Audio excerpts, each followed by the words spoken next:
Não obstante ele ensinar, ele pregar, ele ainda também operar maravilhas, sinais na presença desse povo, porque aquele povo viu Jesus fazer coisas maravilhosas, irmãos. Cego que passou a enxergar, e cego conhecido das aldeias onde viviam. Os próprios aldeões, eles testificaram, mas esse aqui era cego. Não é o cego que nós conhecíamos. Não era aquele que ficava na porta da cidade e dizia uns para os outros, é ele mesmo. Alguém que ficava meio na dúvida, porque o sujeito agora estava enxergando, dizia, parece com ele. Parece com ele. E o outro dizia, não, mas é ele mesmo. E era. Jesus fez a cura da cegueira, realizou a cura da cegueira.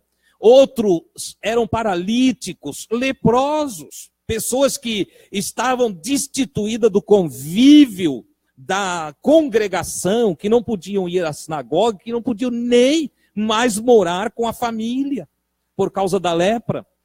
E que então eram levados para fora da cidade. Na verdade, não eram carregados, não, eram enxotados. Eram enxotados para fora da cidade, colocados lá fora do vilarejo. Viviam em cavernas, viviam em lugares não habitados por pessoas saudáveis. Era uma tristeza. Mas Jesus, transitando por aldeias, encontrou com alguns deles. Teve alguns que quebraram o protocolo, que se esforçaram e, nesse sentido, aproveitaram a oportunidade para buscar em Jesus solução para os seus problemas, cura para as suas enfermidades. E houve o caso mesmo de 10 leprosos que corriam risco de morte para vir até a aldeia. Eles correram, arriscaram a própria vida para ter a bênção de Jesus e aproximaram-se.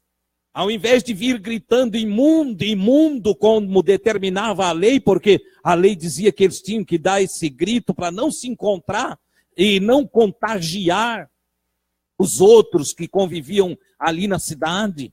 Então, veja só, eu ter que entrar para transitar na rua da cidade onde moro, eu ter que ir gritando imundo, dizendo, olha, eu estou imundo, eu não presto. Porque ainda, como se isso não bastasse, havia o estigma de acharem que a lepra era por causa do pecado. Não entendiam a enfermidade pela enfermidade. Não entendiam isso, olhavam a enfermidade como uma vingança de Deus, um juízo de Deus, um castigo de Deus. O que não tem nada a ver. Mas eles aproveitaram a oportunidade de Jesus estar passando por ali e clamaram para Jesus, pediram socorro a Jesus. E Jesus, movido pela força do amor, o amor de Deus, movido pela misericórdia, movido pela compaixão, não ficou com medo da lepra, não ficou com nojo do leproso, não enxergou eles como imundo, mas teve a coragem de, em amor, tocar neles. Jesus tocou em leproso. Nesse aspecto primário, ele quebrou a lei. Quebrou a lei que dizia que não podia tocar. Quebrou a lei que dizia que não podia se aproximar. Mas era uma lei ruim, uma lei que não correspondia à lei do amor. E a lei do amor é superior a qualquer outra lei. Jesus então se utiliza da Constituição maior, que é a lei de Deus. Ama o teu próximo. E em amor ele aproximou-se, tocou no leproso, e o leproso ficou limpo. Porque quando amamos, a força do amor de Deus através de nós faz milagres no outro. Sabe por que que hoje não tem tantos milagres? Tem, mas são poucos. Porque a gente é tão deficiente no amor. A gente é tão egoísta. A gente tem tanta dificuldade de se exercitar no amor. Se você for olhar cada cura que a Bíblia apresenta, quer seja feito pelas mãos de Jesus ou pelas mãos dos apóstolos, foram atos de amor, atos maravilhosos de amor. Eu lembro-me em uma reunião em que eu estava e ouvi o pastor Cisino dar um testemunho. Ele testemunhou do encontro dele com um homem que tinha um câncer no rosto e que o rosto dele estava todo comido por aquele câncer. Numa das aldeias do Amazonas, eu ouvi pastor Cisino contar que ele moveu-se de íntima compaixão por aquele homem e ele abraçou aquele homem e encostou o rosto dele. A situação, ela é repugnante, mas ele estava movido por amor e ele disse: eu encostei o meu rosto no rosto daquele homem, chorei na presença de Deus e intercedi para que o Senhor curasse. E Jesus curou ele na hora, deu pele nova, colocou carne aonde não tinha mais carne e aniquilou a força do câncer. Oh, glória a Deus, eu ouvi esse testemunho. Anos depois eu fui trabalhar para Jesus lá na cidade de Meleiro, aqui no sul de Santa Catarina, vizinho de Araranguá. E um dia encontrei um homem que estava numa situação semelhante. E o meu coração se moveu de amor. Eu lembrei do testemunho do pastor Cisino. E eu entendi que Jesus estava comigo naquele lugar. Esse homem tinha um grande ferimento, seu rosto era todo inflamado. De um veneno que ele foi passar na sua lavoura. E o vento trouxe o veneno sobre ele. Ele estava há 5 anos sem cura. E eu chorei com ele, abracei ele. Ele se sentiu amado e ele creu no poder de Jesus. E Jesus curou ele radicalmente, deu pele nova, colocou um rosto novo nele. Glória a Deus. Porque Deus não usa só o pastor Cisino, nem só o irmão Adilson ou outro homem qualquer. Deus usa qualquer um de nós, se nós estivermos seguindo os passos de Jesus e percorrendo as aldeias, os bairros, as cidades, para anunciar o evangelho de Deus, o poder de Deus, a graça de Deus, a glória de Deus. Deus quer nos usar. Mas é preciso que a gente saiba também aproveitar as oportunidades. Enquanto alguns foram abençoados por Jesus, outros simplesmente olharam ele passar. Outros simplesmente perderam a oportunidade. Quando nós vamos abrir no Evangelho que escreveu Lucas, no capítulo 18, nós vamos encontrar a história de um jovem rico. E quando chegamos no capítulo 19, nós vamos encontrar a história de um outro homem também rico. É interessante como o Espírito Santo inspirou Lucas para colocar episódios semelhantes, com resultados diferentes. É interessante porque em poucas oportunidades foi dado ênfase à riqueza do indivíduo. Mas Jesus é sábio e ele é maravilhoso no que faz. No capítulo 18 do Lucas, o jovem rico perde a oportunidade de viver com Jesus. Ele perde essa graça de ser salvo pelo evangelho de Jesus. No capítulo 19, o Zaqueu, um homem rico, abraça a oportunidade de ser salvo por Jesus. Por isso que eu quero nessa noite que você compreenda. Jesus andou de aldeia em aldeia, de cidade em cidade. Ele deu oportunidades a todos, mas poucos usufruíram da bênção, da salvação, da cura, da consolação, do amor de Deus sobre a vida deles, porque não sabiam aproveitar as oportunidades. Perderam oportunidades. Como o jovem rico, o mancebo de qualidade do Evangelho de Lucas, capítulo 18, que não soube fazer um negócio com Jesus, que não quis trocar a sua riqueza pelas riquezas de Deus, que se apegou à matéria e não valorizou o espírito. Estava juntinho de Jesus, olhando no olho de Jesus. O texto é interessante porque o texto diz que Jesus o amou. Jesus o amou, mas ele não pôde usufruir do amor de Jesus porque o seu coração estava fechado para o amor de Jesus. Ele não pôde usufruir da salvação, porque a sua mente fechou-se para a compreensão da salvação que há em Jesus. Ele não usufruiu dos ensinos de Jesus, da pregação de Jesus e do poder de Jesus. E por que não? Porque se fechou. Perdeu a oportunidade. Interessante, porque ele chega empolgado para Jesus, mas ele se retira triste. E é isso que acontece quando nós não aproveitamos a oportunidade de abraçar Jesus, de receber Jesus, de ser abençoado por Jesus. Quando nós não aproveitamos as oportunidades em Jesus, nós ficamos tristes. Nós saímos tristes. Nós podemos até estar repleto de dádivas, bem alimentados, bem vestidos, tendo um bom patrimônio, acumulando certa riqueza nos bancos. Podemos até ter tudo isso, mas perder a oportunidade da amizade com Jesus, da intimidade com Jesus, de usufruir do amor de Jesus, de usufruir da sua presença, é resultado final, tristeza. E por mais que ele nos ame, ele nada vai poder fazer. Como diz a Escritura também, que em Nazaré ele não pôde fazer muitos milagres. E aí completa o evangelista. Por que ele não pôde? Ele não era o Todo-Poderoso? Por que ele não pôde fazer muitos milagres em Nazaré? Não pôde porque os seus irmãos não confiavam nele. Estavam convivendo com ele, pertinho dele, mas não confiavam. Não botavam fé.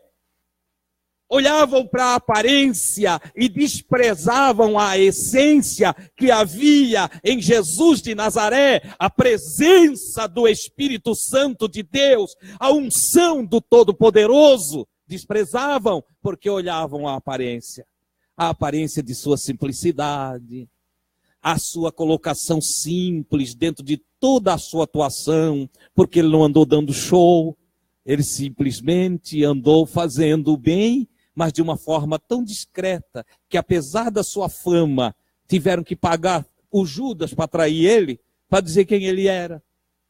Olha só, ele não ostentava a sua glória e o seu poder, ele manifestava aos pequeninos, assim como ele mesmo se alegrou no Espírito e disse: graças te dou, ó Pai, porque ocultastes estas coisas. Que coisas? O ensino do Evangelho, a pregação do Evangelho, o poder do Evangelho, a unção do Evangelho, a glória do Evangelho. Ocultastes estas coisas aos sábios e entendidos, mas revelastes aos pequeninos, aos humildes, aos simples. Oh, glória a Deus! E aí, a simplicidade, ela não é patrimônio de pobre. A simplicidade e a humildade não são características de gente pobre. Não. Porque tem rico humilde, tem pobre orgulhoso.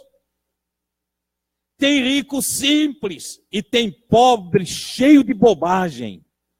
Entendeu?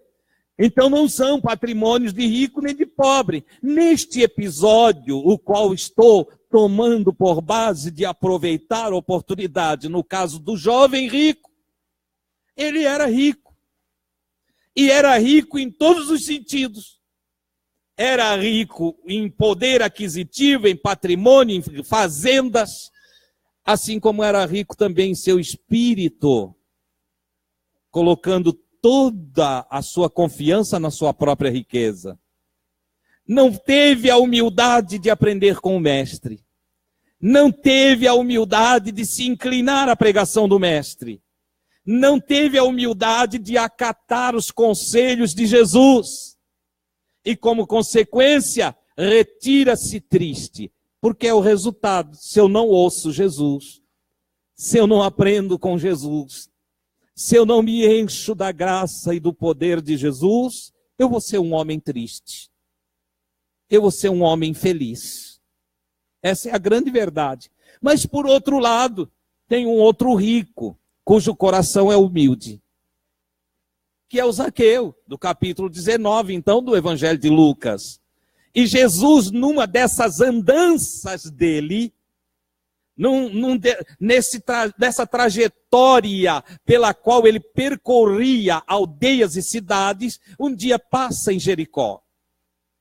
E lá, na cidade de Jericó, ele tem esse encontro com Zaqueu, um homem rico, mas que não olhou para o seu status, não olhou para o seu título, não olhou para a sua posição, não se estribou na sua riqueza, mas como um homem simples, um homem necessitado de Deus, um homem pobre no espírito, ele deixa a sua casa, a sua mansão, e se dirige para ver por onde Jesus ia passar.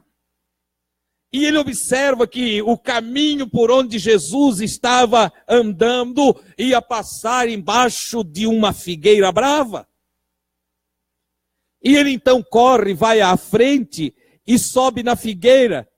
É interessante a humildade, um homem rico, um homem de posses, mas agora está lá em cima, agarrado no tronco da figueira, porque diz a Bíblia que ele era de pequena estatura, ele era baixinho, e no meio da multidão ele entendeu que não ia conseguir ver quem era Jesus, porque os seus olhos iam ficar interrompidos pelas as costas dos que estariam na sua frente.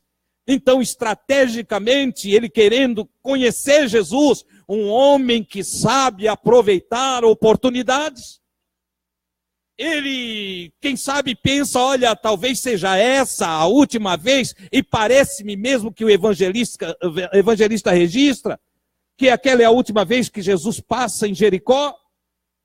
Ele então agora disse, eu preciso aproveitar essa oportunidade, e sobe na figueira e fica lá, para de lá poder ver quem era Jesus. A sua humildade, a sua simplicidade, apesar da sua riqueza. A sua riqueza não estava no seu coração. Ele era rico, mas não tinha o coração na riqueza. É interessante. E essa condição humilde, simples, faz com que ele tenha o pensamento de que olhando lá de cima ia saber quem era Jesus. Mas ele não conhecia Jesus. Como é que se vai saber quem é quem no meio de uma multidão? Como eu vou reconhecer alguém que eu não conheço? Não dá.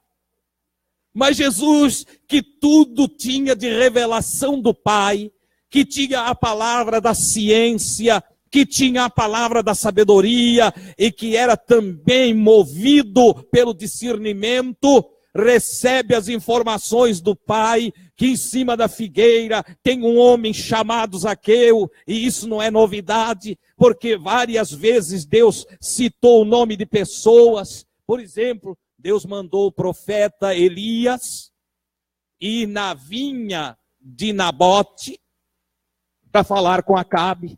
Deus sabia onde o Acabe estava, sabia o nome do Acabe, sabia de quem era a propriedade na qual ele estava dentro, como era o nome do homem. Veja como Deus sabe tudo da gente. Ele sabia tudo. E é o mesmo Deus e Pai de nosso Senhor e Salvador Jesus Cristo que revela para ele que tem um homem chamado Zaqueu e que está sedento, desejoso por aproveitar aquela oportunidade de conhecer Jesus. Oh, glória a Deus! E Jesus vai seguindo o seu caminho, pessoas vão ficando, pessoas estão na janela da casa, pessoas olham do portão, alguns com o cercadinho fechado e eles debruçados, olhando Jesus passar. Uma outra multidão vai seguindo Jesus, vai apertando Jesus. E Jesus vai caminhando, vai percorrendo as aldeias. Gente aproveitando a presença de Jesus e gente rejeitando a presença de Jesus. Pessoas abraçando e querendo tocar nele, e pessoas querendo ele longe, pessoas não querendo saber dele, pessoas reclamando que ele está agitando a rua. É assim que funciona. A questão é de que lado nós estamos.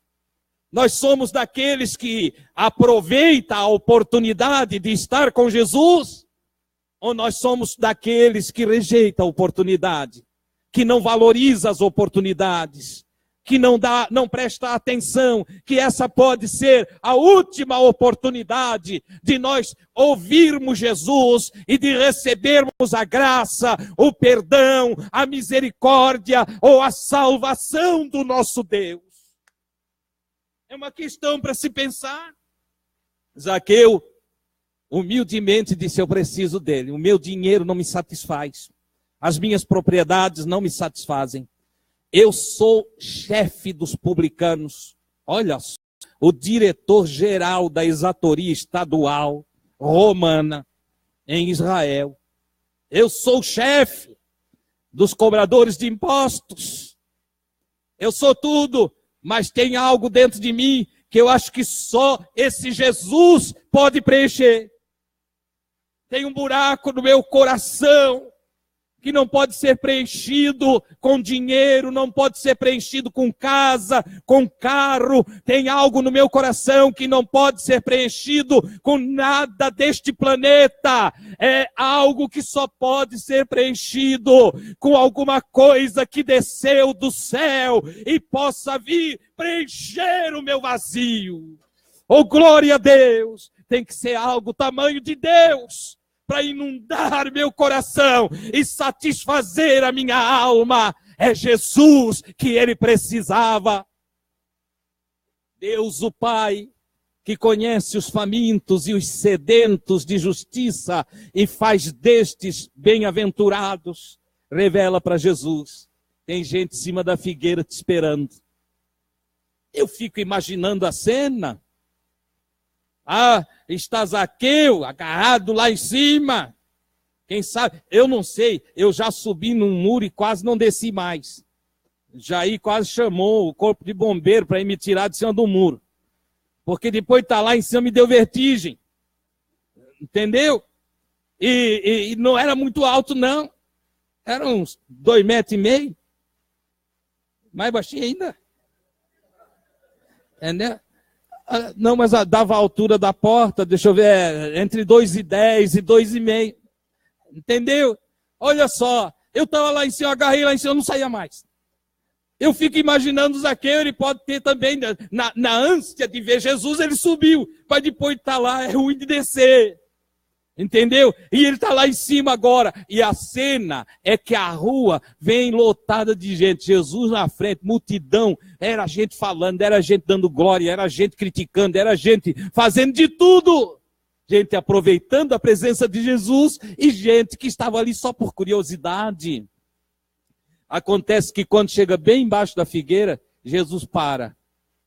E vocês imaginam? Jesus parou, a turma cercou a figueira. Eu parece que vejo o joelho do Zaqueu batendo no tronco. Deve ter esfolado um lado do joelho todo, entendeu? E aí Jesus para e olha para cima. Imagina a cara do Zaqueu. Eu fico assim, vislumbrado com a cena.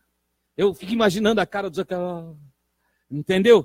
Perplexo, abismado. E Jesus vai tranquilizá-lo, chamando ele pelo nome. O homem que quer conhecer Jesus, e Jesus sabe o nome dele. Olha que coisa maravilhosa. Ele quer saber quem é Jesus, e Jesus sabe o nome dele. Jesus olha para ele e diz: Zaqueu, desce, filho, desce rápido. Hoje eu quero ficar lá na tua casa.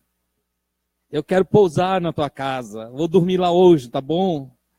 Porque não se conhece Jesus só numa olhada. A gente precisa conversar com ele, irmãos. A gente precisa levá-lo para casa, hospedá-lo, bater um papo. A gente precisa estar pertinho, olhar olho no olho, ouvir a sua voz para conhecê-lo de verdade. E o Zaqueu queria conhecê-lo.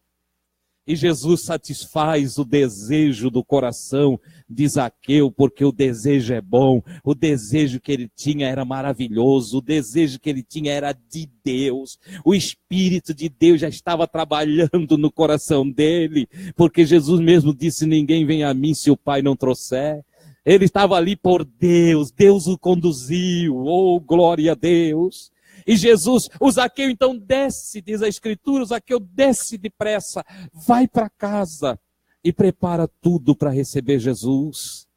Nas trajetórias de Jesus, ele entrou nas casas que abriram a porta para ele. Oh, glória a Deus! Sempre com 3 finalidades específicas. Ensinar o Evangelho, pregar o Evangelho, e libertar as pessoas. Libertar as pessoas de todas as suas amarras, quer sejam internas ou externas. Porque Jesus fez isso. Na casa de Zaqueu não tinha lepra. Na casa de Zaqueu não tinha ninguém paralisado. Na casa de Zaqueu, eles não estavam nem com dor de cabeça. Na casa de Zaqueu não havia necessidade de nenhuma cura a respeito de cegueira ou de mudez. Não tinha ninguém endemoniado também lá. Não tinha. É interessante. Mas tinha um homem que precisava que o seu coração fosse trabalhado. Tinha um homem cujo coração precisava ser transformado. E aí é que chega a questão, porque Jesus entra na casa do Zaqueu, e o que Jesus faz? Começa a conversar. Começa a ensinar, há perguntas, há respostas, há presença maravilhosa de Jesus. E dentro dessa presença gloriosa, de repente, o coração do Zaqueu começa a ser mudado. O Zaqueu começa a ter um senso diferente de justiça, de prioridades. Os seus pensamentos são transformados. Tudo nele, uma mente começa a se renovar, um espírito novo começa a surgir dentro do coração do Zaqueu, e sem Jesus pedir, porque, sabe por que eu não peço oferta aqui? Porque eu entendo que eu vou ter tudo que Jesus tem para mim. Você entende? Eu sempre pensei isso, Jesus sempre vai me dar todo o suficiente para fazer a obra dele. Eu não preciso pedir não. Lá na casa do Zaqueu, Jesus não pediu o dízimo, não pediu coleta, não pediu nada lá. Jesus amou o Zaqueu. Amou o Zaqueu como amou o leproso, como amou o cego, como amou todas as pessoas que ele encontrou. E o amor de Jesus mexe com o Zaqueu pelo lado de dentro. E ali então não existe uma cura externa, visível, mas há o maior de todos os milagres. Zaqueu nasceu de novo. Oh, glória a Deus, ele é transformado em um outro homem. E quer ver uma coisa interessante? Homem transformado tem um coração tão bom, tão generoso. Não é verdade? Pessoas transformadas tornam-se generosas, bondosas, misericordiosas, tornam-se justas. E pessoas regeneradas por Jesus. O senso de justiça é tal que eles querem fazer coisa mesmo quando eles não enxergam nada de errado em si. Verdade.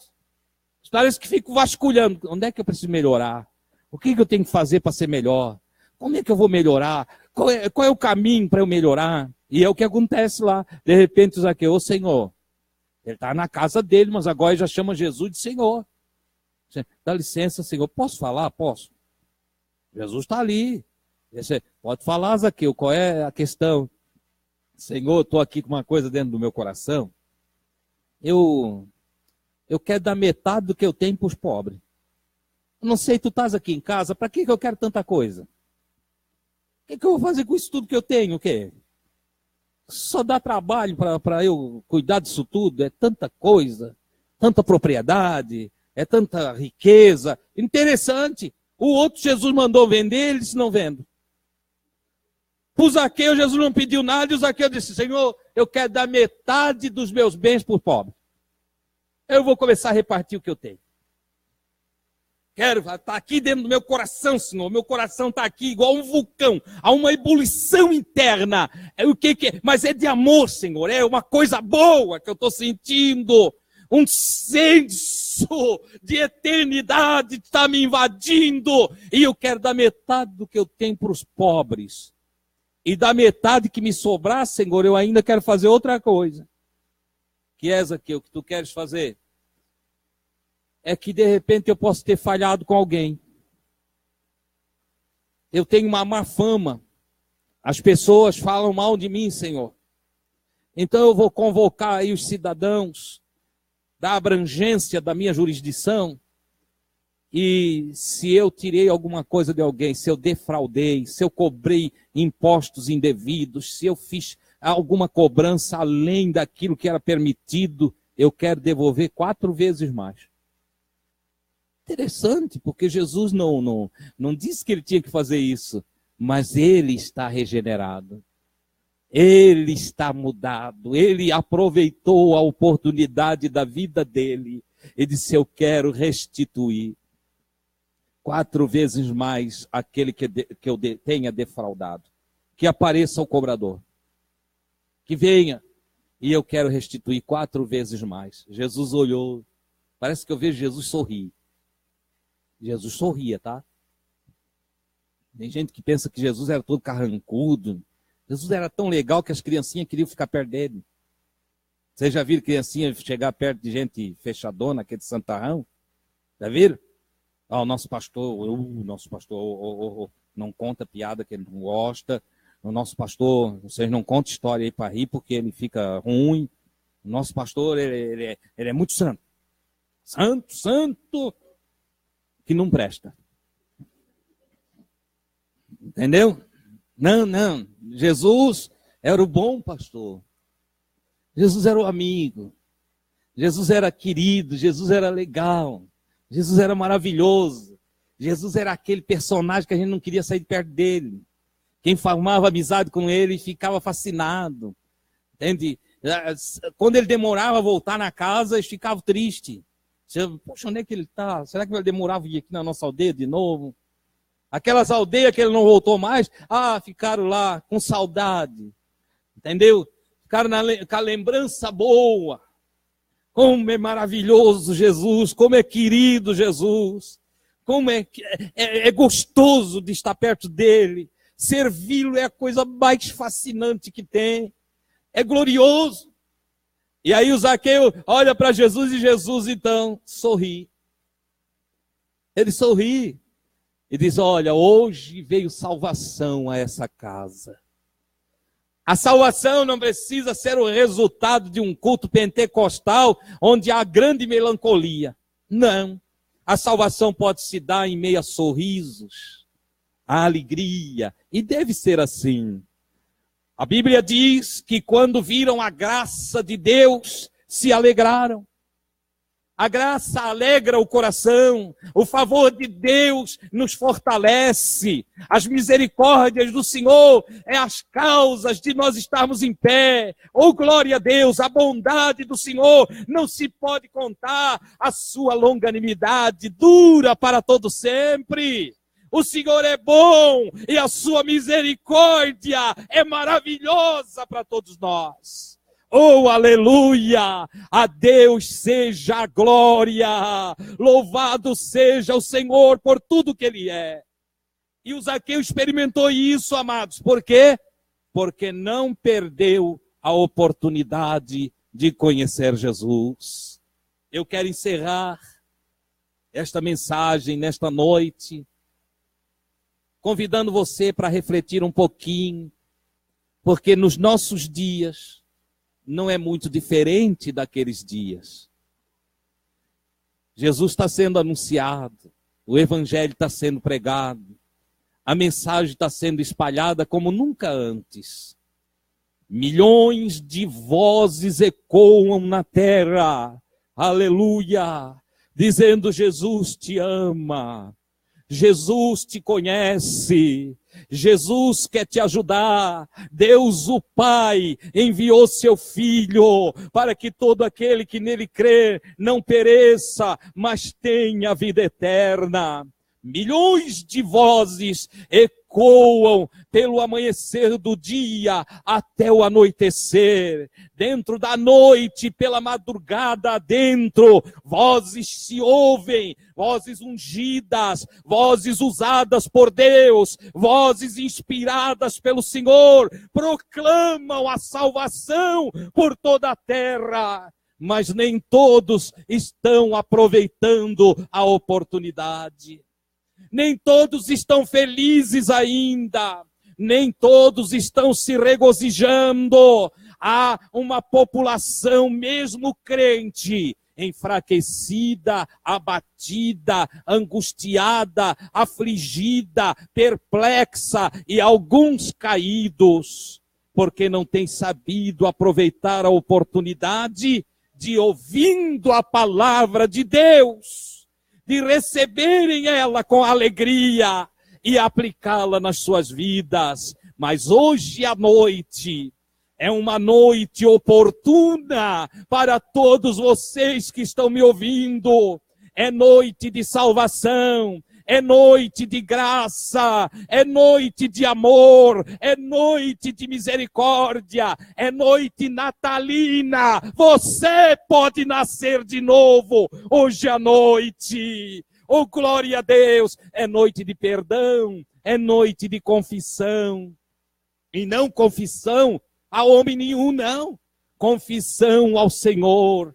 É noite de dizer: ah, Jesus, tu já passaste várias vezes aqui pela aldeia da minha alma e nas terras do meu coração. Quantas vezes tem passado, Senhor, e eu não saí para te olhar.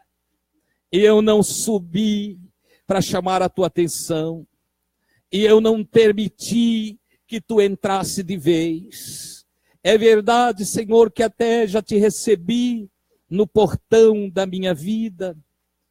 Te deixei entrar até o portão, mas não abrir a porta para tu entrar na minha casa. E quantas partes de mim ainda falta, Senhor, a tua presença. Oh, meu Deus, nas terras do meu coração eu tenho andado também em terras distantes. E tu andas na minha presença e eu não te percebo. Tu passas por um lado e eu não te vejo, tornas a passar e eu não te percebo, Senhor. Eu tenho vivido vazio da tua presença. Oh, nessa noite eu quero confessar-te, eu preciso de ti. Eu preciso da tua presença. Entra na minha casa, Senhor, entra na minha vida. Oh, aleluia! Perdoa os meus pecados, meu Senhor, e dá-me a oportunidade de te servir de coração inteiro. Posa no meu coração, mora comigo. Vem fazer morada, Senhor. Já se faz tarde, eu não quero estar só no caminho. Oh, glória a Deus, vem divino companheiro para fazer morada permanente na minha vida, na minha alma, no meu coração. Vem curar as minhas feridas, vem sarar, Senhor, a minha perna manca no meu espírito, vem endireitar os meus joelhos desconjuntados. Eu quero fazer vereda perfeita diante de ti, Senhor, veredas direitas. Veredas que glorifiquem o teu nome, como Zaqueu. Quero que o meu coração seja inundado pela tua presença. E tudo que tu és, eu quero ser também.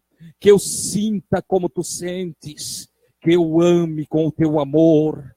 Que eu tenha as tuas misericórdias. Que eu produza o fruto teu. O fruto do Espírito Santo de Deus, que eu seja realmente um instrumento de glórias para Deus. Você não está com vontade de falar isso para Jesus? Então fique em pé nessa noite. Glória a Deus.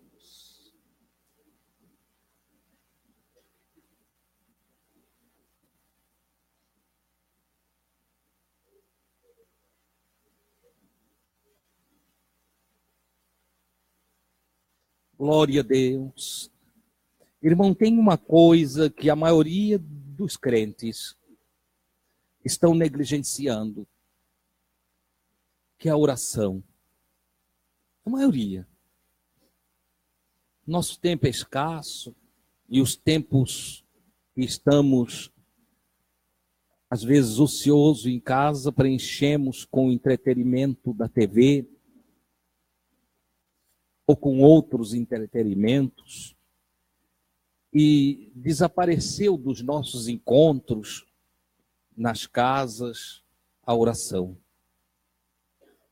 Os crentes mais antigos, os crentes movidos por Pentecoste, e com isso nós queremos falar dos crentes avivados, crentes ungidos. Eles entravam um na casa do outro e ao entrar oravam. Conversavam, cantavam, falavam de Jesus, participavam de café, de janta, almoço, e antes de sair, oravam. Tinham momentos, se gastavam 1 hora, 1 hora e meia juntos, no mínimo meia hora eles oravam. Eles eram pessoas que tinham visões de Deus, discernimento das coisas, sabedoria do céu. Esse é um bom costume que foi perdido e que deve ser resgatado. É interessante porque até nas nossas reuniões, e olha que nos amigos eu tenho procurado diminuir o número de canções, tenho procurado dar mais tempo para a palavra, mas mesmo assim, tem uma coisa que não consegui aqui. Foi levar os irmãos à oração. Oramos pouco. Oramos pouco. Agora, após ouvirmos esta palavra e entendermos que Jesus está entre nós, porque para mim a presença de Jesus é uma realidade assim como a sua presença. Eu olho para você, sei que você está aqui, eu também vejo Jesus aqui. Para mim, Jesus está presente. E a presença de Jesus deve ser motivo para nós conversarmos com Ele. Para nós falarmos com Ele. Falarmos das nossas necessidades, falarmos da nossa carência, falarmos da sua presença, falarmos das nossas alegrias. E eu queria convidar você agora a fechar os seus olhos e você começar a conversar com Jesus aqui nessa casa. Converse com Jesus. Glória a Deus. Fale com Ele. Faz a sua voz chegar aos céus. Vai falando. Irmão Adilson, eu não sei orar. É simples, é só dizer o que você sente. Pensa estar entre nós aquele que é o Redentor da nossa alma. Aquele que é tudo em todos, o Todo-Poderoso. Peça para Ele atender você agora. Glória a Deus. Esquece o restante todo, ora por você agora. Fala com Deus a seu respeito. Pai, nós precisamos muito de Ti. Nós queremos a Tua presença. Nada mais terá importância se Tu não te fizeres presente. Se Teu Filho Jesus for só uma história contada por nós, não fará sentido a nossa vida. Nós queremos a realidade da comunhão. Teu Espírito Santo que está aqui representando o Teu Filho, que Ele comunique aos corações neste momento a Tua graça. e que derrame sobre todos nós a tua bênção. Abençoa o meu irmão, a minha irmã, aquele que está fraquinho, fortalece ele agora, Senhor. Aquele que está com dificuldades em sua própria alma, em tuas misericórdias, alcança-o com a tua bênção nesse momento.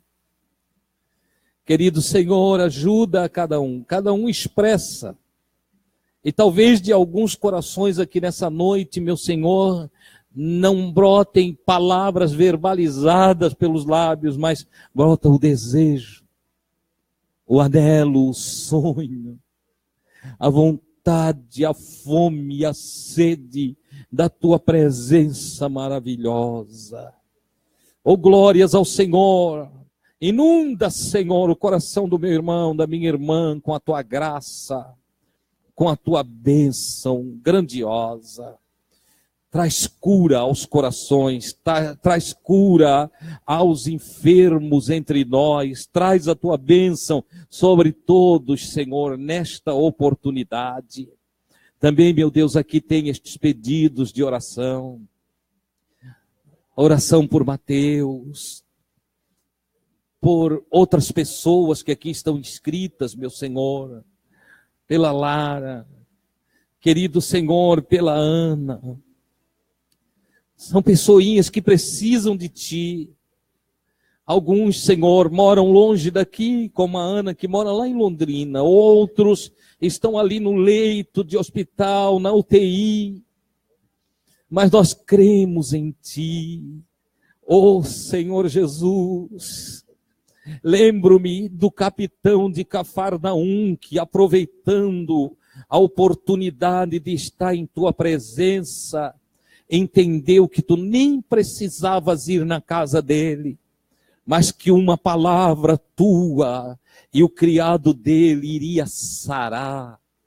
Nós também cremos, Senhor, que Tu podes fazer essa obra maravilhosa na vida de todos que estão pedindo socorro e ajuda nesta noite. Em o nome de Jesus. Amém.